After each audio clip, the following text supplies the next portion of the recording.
Bella a tutti ragazzi, per il nuovo video. Aspetta, ci ho marcato, aspetta una moneta. Come state? Tutto bene? Fatemelo sapere, mi raccomando. Allora, in questo contenuto, nel primo contenuto di giornata, andremo a parlare dei convocati, dei giocatori convocati per la nazionale italiana, convocati da Gennaro Gattuso per le ultime due partite della qualificazione mondiali.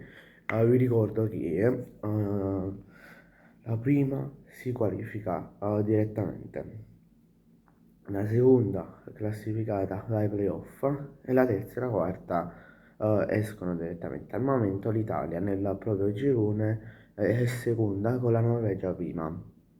Le prossime due partite che si giocheranno in questa settimana sono appunto no, contro la Norvegia e la Moldavia. Però vabbè,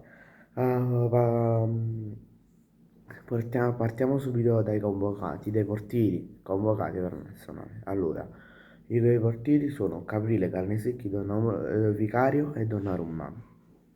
Caprile che alla sua prima convocazione in nazionale maggiore, diciamo che se l'è meritato dopo le tante parate fatte nella scorsa stagione, da gennaio della scorsa stagione fino ad oggi, fino a novembre, col Cagliari, devo dire che se l'è meritata molto la convocazione.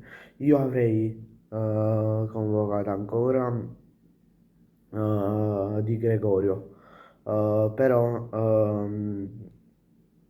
eh, perché è più pronto rispetto a un Caprile che è meno pronto, magari gli fai fare, invece di convocarlo adesso, che secondo me è un po' prematuro, lo convochi nelle prossime competizioni che hai con la nazionale. Però sono contento da questa formazione, però ovviamente quello ne giocherà uno e sappiamo che sarà Donnarumma. Poi secondo me il vice Donnarumma sarà sicuramente Vicario, non mi nascondo che secondo me è Vicario. Però vabbè, passiamo avanti. Allora,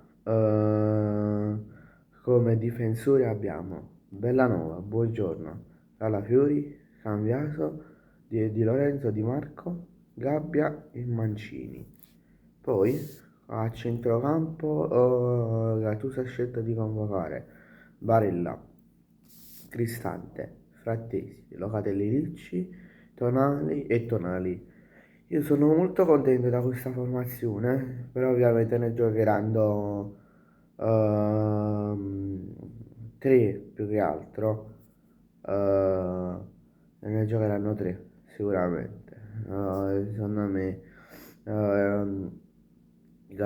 Mister Gattuso sceglierà una formazione a tre centrocampisti, massimo può fare il 4-4-2, quindi una formazione a due centrocampisti e due esterni, oppure un 4-2-3-1 che mette due difensivi e tre offensivi, oppure un 4-3-2-1-3 difensivi e due offensivi, non lo so, però minimo tre li metterà titolari.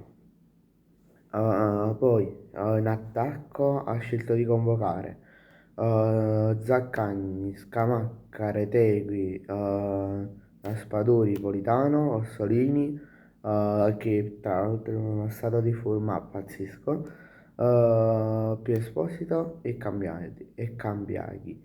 Secondo me è stata una scelta un po' azzardata per Esposito. Secondo me non è ancora tanto pronto per la nazionale. Un po' simile a Caville, un po' lo stesso discorso.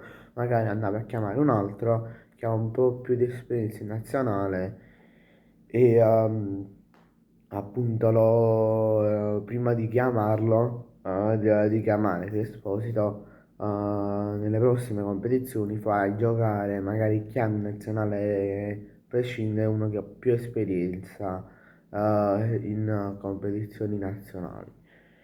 Poi possiamo dire che secondo me si poteva fare un po' meglio. Per esempio Zaccagni si poteva evitare, magari andare a prenderne un altro che andare a prendere un altro rispetto a un Zaccagni. Ci stanno gli attaccanti per il Napoli. Sì, per il Napoli. Da dove è uscito per il Napoli. Per l'Italia. Ce ne stanno, per esempio. Ci sta un giocatore che gioca o nel Bologna o nel Como. O nel Bologna o nel Como. Vabbè, sei in una squadra di Serie A molto molto forte. Un'ala molto molto forte, sì. Può confermarsi nazionale. Però vabbè, allora, ora vi andrò a fare la mia probabile formazione della nazionale delle prossime partite. Allora, secondo me Gattuso sceglierà un 4-3-3 come portiere, ovviamente giocherà Donnarumma, poi per i quattro difensori, secondo me terzino sinistro giocherà, cioè in pratica giocheranno Di Lorenzo e Cambiaso. Poi come difensori centrali giocheranno Bastoni e Calafiori, secondo me.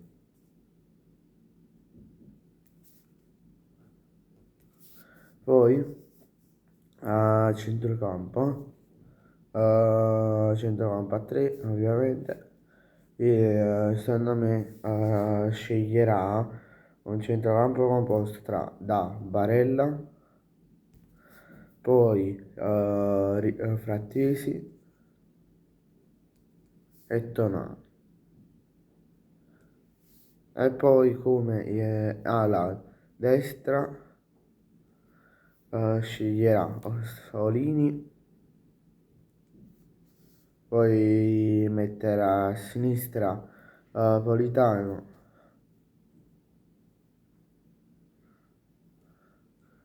la batterà a sinistra, e come punta secondo me sceglierà inevitabilmente Retegui,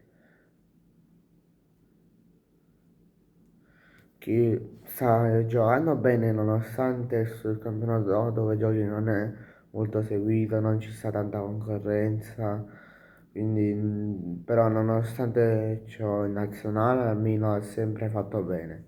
Poi ovviamente c'è da guardare anche come va nelle altre competizioni e quindi nella sua competizione, dove gioca, bisogna vedere le prestazioni, non solo con i gol, magari come gioca con la squadra, magari se fa qualche errore a livello magari anche di comportamento, però secondo me Retegui ha fatto un po' una scelta azzardata ad andare in Arabia, non vi nascondo, perché secondo me no, o tu stavi all'Atalanta,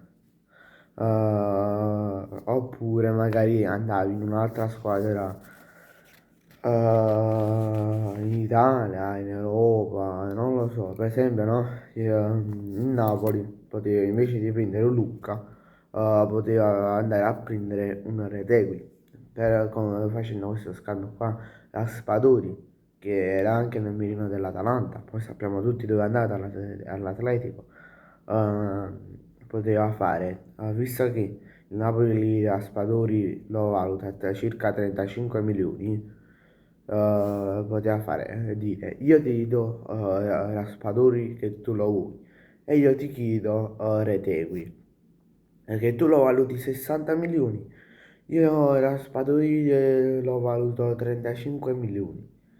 Quindi i 25 milioni di differenza te li do a te, ad Atalanta, però tu mi devi confermare che questo scambio si fa. Secondo me era una buona opzione di scambio magari per l'Atalanta, che ha un giocatore forte, e per noi che abbiamo il capocannoniere della Serie A. E forse oggi, se avevamo Retegui, non staremo in questa situazione. Magari sì, non staremo in questa situazione un po' così a livello d'attacco. Però vabbè, bene ragazzi, grazie a tutti per la visione. Mi raccomando, iscrivetevi al canale e lasciate un bel like. Mi raccomando ragazzi, dobbiamo arrivare a più di 50 iscritti. Voglio, vi prego, fate girare il canale, mi raccomando.